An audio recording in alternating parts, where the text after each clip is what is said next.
and welcome back to my video series, Living with MDS 5q Deletion. I'm Ann, and this is part 3 of my series. In the second video, I talked about my findings on the day I was diagnosed with 5q Deletion MDS, and I ended the video with 3 tips. Tip 1, audio tape your appointments when seeing a specialist. Secondly, take care of yourself with diet and exercise and rest. And lastly, watch your labs for any changes, particularly your hemoglobin, your neutrophils, and your platelets. In this video, I'm continuing to dive into my journey with MDS 5q deletion. The focus of this video is how I managed my MDS during the wait and watch approach. During this time, I was adjusting to a new lifestyle, but I also wanted to enjoy the things that I love to do while I was fairly stable. The first year after diagnosis, the major symptom that I experienced was fatigue due to my anemia and my MDS. I noticed that mornings were particularly tough, and I would slowly get ready and for my day, only to find that by the afternoon, I needed to rest. I wasn't a napper, so I found a meditation app called Breathe, and I would use this to calm my mind and relax. A 30-minute video always made me feel better. I used the meditation series and the hypnotherapy. I also continued to go to a gym so that I could work at my own pace.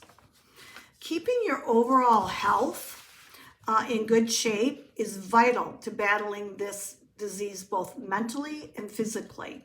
Another reason is if you ever need a bone marrow transplant, you have to be in good shape, especially your heart and your lungs. During this time, my CBC was checked monthly. My hemoglobin averaged 10.3 and my neutrophils were at 1.5 and my platelets remained elevated.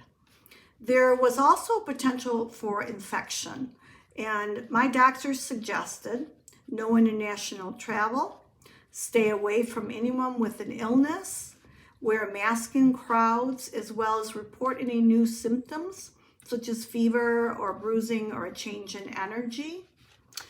If I did catch a cold or an illness, the recovery time was much longer. But I will say that these risks did not stop me from living my life.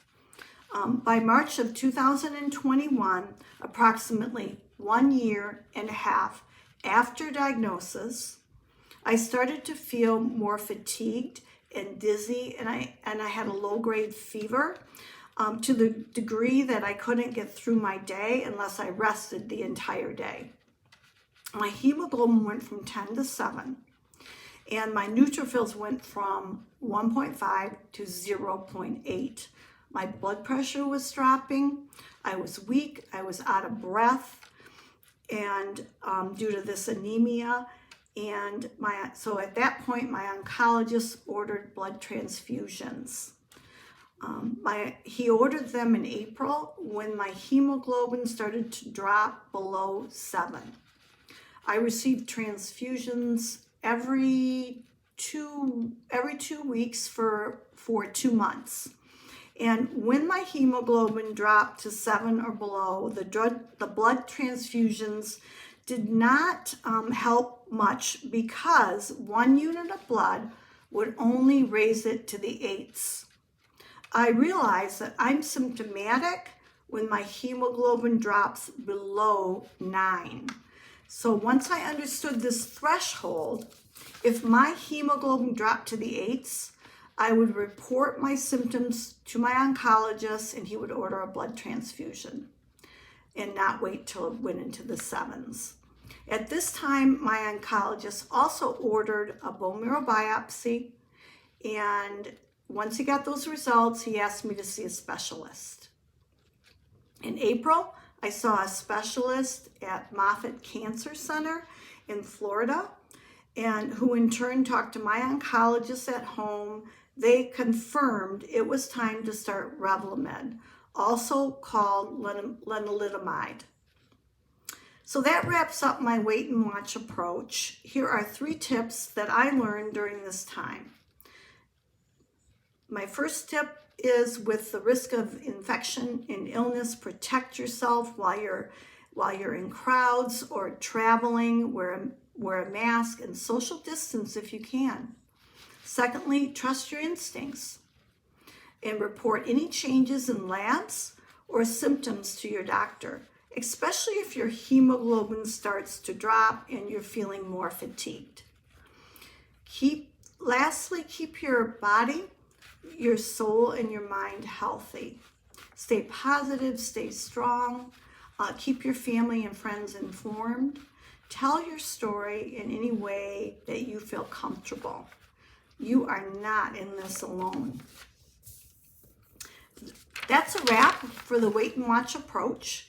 Tune into my next video, and I will talk about my experience while I'm on Revlimid, as well as what happened when Revlimid no longer worked, which led to chemo infusions and the necessity for a bone marrow transplant. Thank you for tuning in. More to come. Feel free to comment or leave questions. Keep the faith, and God bless you till we meet again. Thank you for tuning in.